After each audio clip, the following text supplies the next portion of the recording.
ফাঁসির দণ্ড পাওয়া মুফতি হান্নানের সাথে কাশিমপুর কারাগারে গিয়ে দেখা করেছেন তার পরিবারের সদস্যরা। ভোরে ভাই, স্ত্রী ও দুই মেয়ে কারাগারে পৌঁছান।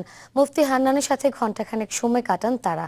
পুলিশ জানিয়েছে, মুফতি হান্নান ও তার সহযোগী বিপুলের ফাঁসি কার্যকরে সব প্রস্তুতি নেওয়া হয়েছে। একই সাথে কাশিমপুর কারাগার ও আশপাশের এলাকায় জোরদার করা হয়েছে নিরাপত্তা ব্যবস্থা। এর আগে রাষ্ট্রপতির কাছে তাদের প্রাণ ভিক্ষার আবেদন নাকচ হয়।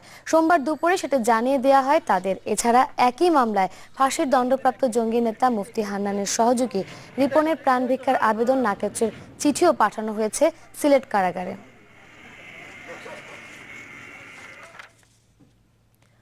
বর্ষা মৌসুম আসন্ন, এখনও শেষ হয়নি সিরাজগঞ্জের যমুনা নদীর বিভিন্ন স্থানে বাঁধ সংস্কারের কাজ। এর মধ্যে দেখা দিয়েছে আগাম নদী ভাঙন, ফলে আবারও সম্পদ হারানোর শঙ্কা আর উৎকণ্ঠায় দিন পার করছেন নদী পাড়ের মানুষেরা। আসছে বর্ষা মৌসুম, তবে এখনো শেষ হয়নি সিরাজগঞ্জের যমুনা নদীর বিভিন্ন স্থানের কাজ। তাই দুশ্চিন্তায়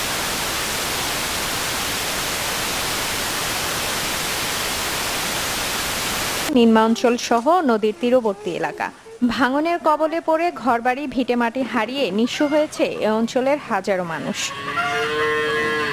ভাঙন রোধে সরকারের বরাদ্দ করা অর্থ সঠিকভাবে ব্যবহার করে শুষ্ক মৌসুমে কাজ শেষ করার দাবি এই এলাকার মানুষের।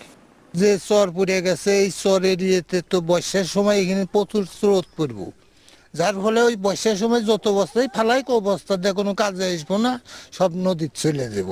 পানির ভিতরে কাজ করে বস্তা 50টা ফালায়, বলে যে বস্তা ফালাচ্ছি 2000, এরকম ফাঁকিবাজি কাজ করে। আমরা চাই যে আমাদের শুকনোর মৌসুমে শুদ্ধভাবে কাজটা হোক। এই নদীর কাজ সঠিকভাবে না করা হয় তাহলে আমরাও ওই শিমলা পাঁচটাগুড়ির মতো আমরাও নদীর গর্ভে চলে যাব। প্রয়োজনীয় অর্থ বরাদ্দ পেলে কাজ শুরু হবে বলে জানান পানি উন্নয়ন বোর্ডের এই কর্মকর্তা। বিভিন্ন জায়গায় আমরা ভাঙন প্রতিরোধ করি, অনেক সময় আমরা অর্থের অভাবে কাজ করতে পারি না। বরাদ্দ যদি আবেদন করি উদ্যত কর্তৃপক্ষ বা মন্ত্রণালয় বা বোর্ডে, তখন বরাদ্দ আসতে আসতে সময় লাগে। সেই কাজগুলো হয়তো বরাদ্দ আসার পরে কাজ আরম্ভ করি, সেই কাজটা হয়তো দেরি হয়। এলাকাবাসীর দাবি শুধু আশ্বাস আর প্রতিশ্রুতি নয়, তারা চায় সিদ্ধান্তের বাস্তবায়ন। Desk report, channel 24। নির্ধারিত সময়ের আগেই মাছের রাজা ইলিশের পেটে ডিম আসছে। এতে জাতীয় মাছ ইলিশ বিপন্ন হয়ে যাওয়ার আশঙ্কা করছেন গবেষকরা। এর মাঝেও থেমে নেই জাটকা নিধন। বৈশাখ সামনে রেখে বেপরোয়া হয়ে উঠেছে জেলেরা। তবে জাটকা নিধন বন্ধে অভিযান আরও জোরদার করার কথা বলছে প্রশাসন। বরিশালের ব্যস্ততম মাছের আড়ত, যেখানে বড় ইলিশের তুলনায় জাটকার উপস্থিতিই বেশি, অথচ মাত্র 100 গ্রাম ওজনের এসব জাটকায় মিলছে পেট ভর্তি ডিম। গবেষকরা বলছেন, ডিম ধারণের জন্য পরিপক্ক হতে একটি ইলিশের বয়স কমপক্ষে 1 বছর হতে হয়, কিন্তু এখন 5 থেকে 7 মাস বয়সী ইলিশের পেটে মিলছে ডিম। বর্তমান সময়ে 18 থেকে 20 বা 22 সেন্টিমিটারের 8 থেকে 10 মাসের এইরকম আকারের ইলিশের যে ডিম দেখা দিচ্ছে, এটি অবশ্যই আমরা একটু আশঙ্কাজনক মনে করছি। গবেষকের ধারণা, জলবায়ু পরিবর্তনের ফলেই ইলিশ তার প্রজনন ও জীবনচক্র পাল্টাচ্ছে। তবে এতে আশঙ্কা রয়েছে ইলিশের অস্তিত্ব বিপন্ন হওয়ার।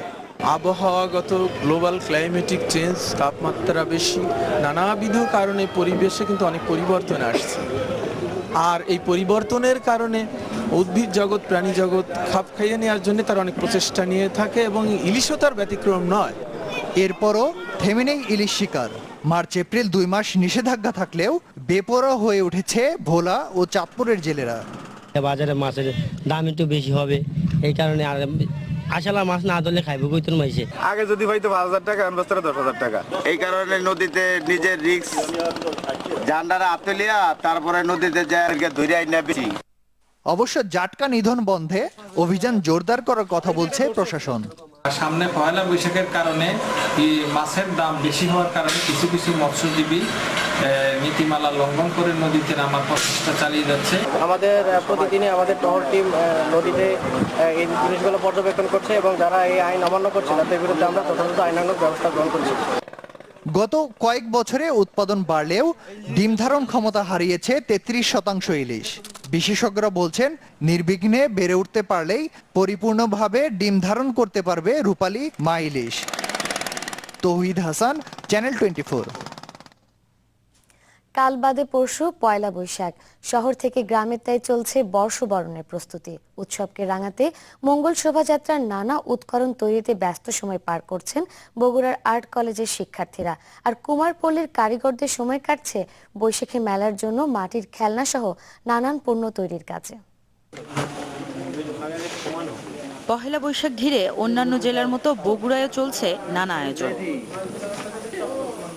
উৎসবের মূল আকর্ষণ মঙ্গল শোভাযাত্রা, তাই বগুড়া আর্ট কলেজের শিক্ষার্থীরা ব্যস্ত নানান রঙের মুখোশ, প্রজাপতি, পাখি, হাত পাখা সহ অনেক প্রতিকৃতি তৈরিতে। এবারের মূল প্রতিপাদ্য জঙ্গিবাদের বিরুদ্ধে শান্তির প্রতীক পায়রা। এবছর আমরা সারা বিশ্বের যে জঙ্গিবাদের প্রতিবাদ স্বরূপ শান্তির পায়রা দিয়ে আমরা এই শোভাযাত্রাকে শোভামণ্ডিত করব। রঙিন মুখোশ এই সব কিছু নিয়ে আমরা এবার মঙ্গল শোভাযাত্রা করব। বিভিন্ন ধরনের মুখোশ এগুলো আমরা 1 মাস থেকে করতেছি, যেন অন্য বারের চেয়ে আরো আমরা ভালো করতে পারি। গ্রামগঞ্জে শুরু হবে বৈশাখী মেলা। প্রতিটি মেলা পরিণত হবে মিলন মেলায়।